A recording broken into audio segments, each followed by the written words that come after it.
আসসালামু আলাইকুম। রেক্সোনা কুকিংয়ে আপনাদের সবাইকে স্বাগত। আজকে আমি চলে এসেছি একটি মিষ্টি খাবারের রেসিপি নিয়ে। সেটা হচ্ছে গাজরের পায়েস। তার জন্য আমি এখানে নিয়েছি 500 গ্রাম গাজর। আমি এটাকে গ্রেট করে নিয়েছি, প্রথমে ধুয়ে নিয়েছিলাম, তারপরে গ্রেট করেছি। এই গাজরটাকে আমি ভালোভাবে কিন্তু ঘিয়ে ভেজে নেব। তার জন্য কিন্তু গ্যাসে আমি একটা কড়াই বসিয়ে দিয়েছি। কড়াই দিয়ে দিব ঘি।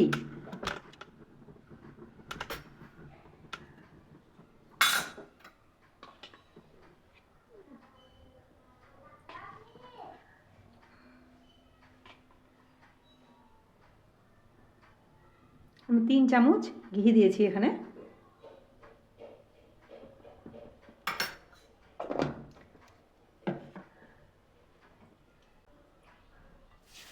ভালোভাবে কিন্তু গাজরটাকে ভেজে নিব।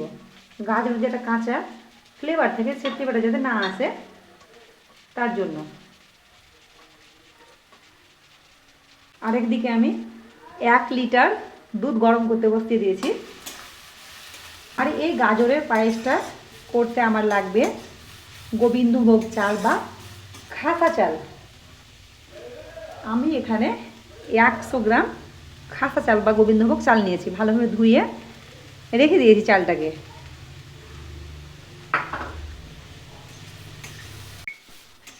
গাজরটা আমার ভাজা হয়ে গেছে। এবার একটা থালাতে কিন্তু ঢেলে নেব।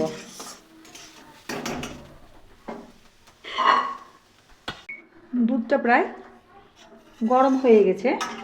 আগে থেকে কিন্তু দুধটা আমার একবার ফোটানো ছিল, ফ্রিজে রেখে দিয়েছিলাম, ঠান্ডা হয়ে গেছে, তার জন্য আরেকবার চাপিয়ে দিয়েছি।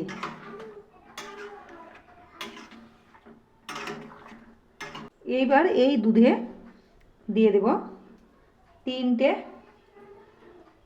মিডিয়াম সাইজের এলাচ আর 2টো লং দিয়ে দিলাম।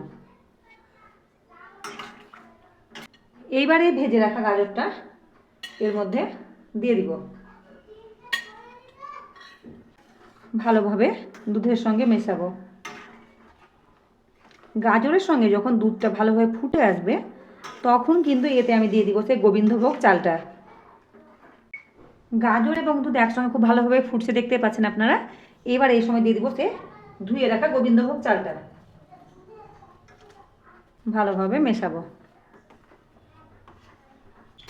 গাজরটাও সেদ্ধ হবে, তার সঙ্গে চালটাও কিন্তু সেদ্ধ হয়ে যাবে। এবার আমি গ্যাসের ফ্লেমটা আমি কিন্তু একটু লোতে করে দেব, দিয়ে 10 মিনিট লো আছে ফোটাবো।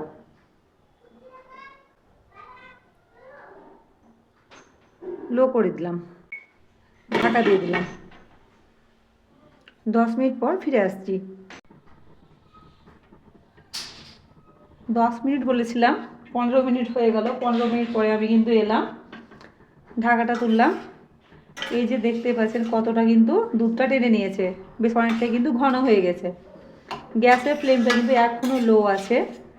আমি কিন্তু এই লো ফ্লেমে আজকে এই পায়েসটাকে কিন্তু করব। সেদ্ধ হয়েছে কিনা দেখে নেব, তারপরে কিন্তু চিনিটা অ্যাড করব। চাল তো সেদ্ধ হয়ে গেছে, গাজরও সেদ্ধ হয়ে গেছে। এই সময় দিয়ে দিব পরিমাণ করে চিনি। আপনারা যে যেমন মিষ্টি খেতে পছন্দ করেন, সেই হিসেবে আপনারা কিন্তু চিনিটা অবশ্যই দেবেন। 1 বাটি,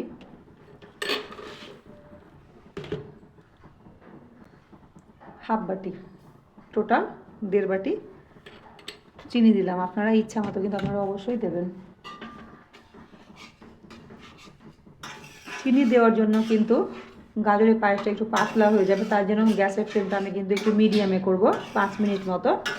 তারপরে কিন্তু আবার কিন্তু লোতে করে দেব।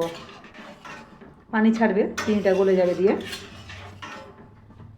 গ্যাসের ফ্লেমটা মিডিয়াম করে দেবো। গ্যাসের ফ্লেমটা কিন্তু মিডিয়ামে আছে। 5 মিনিট কিন্তু আমি ফোটাবো মিডিয়াম ফ্লেমে। দিয়ে আবার কিন্তু একবার লো করে দেব। ঢাকা দিয়ে দিলাম। 5 মিনিট হয়ে গেছে, ঢাকা তুলে দিলাম।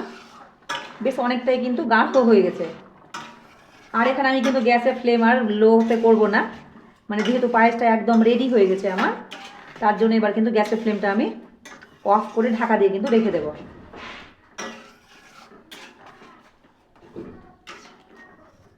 দেখতেই পাচ্ছেন এই যে, আরও যেহেতু এটা ঘন হবে ঠান্ডা হওয়ার পর, তার জন্য গ্যাসের ফ্লেমটা আমি এখানে বন্ধ করে দিলাম। তাহলে আজকে আমার এই গাজরের পায়েস আপনাদের কেমন লাগলো?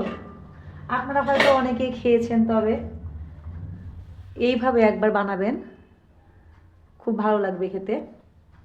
আমার এই ভিডিওটি যদি আপনাদের ভালো লাগে তাহলে অবশ্যই লাইক কমেন্ট করার অনুরোধ রইল।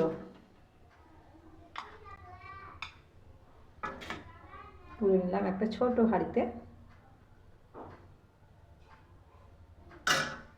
এই যে, যদি আমার এই আজকের ভিডিওটি আপনাদের পছন্দ হয় তাহলে অবশ্যই আমার চ্যানেলটিকে সাবস্ক্রাইব করবেন। Thank you.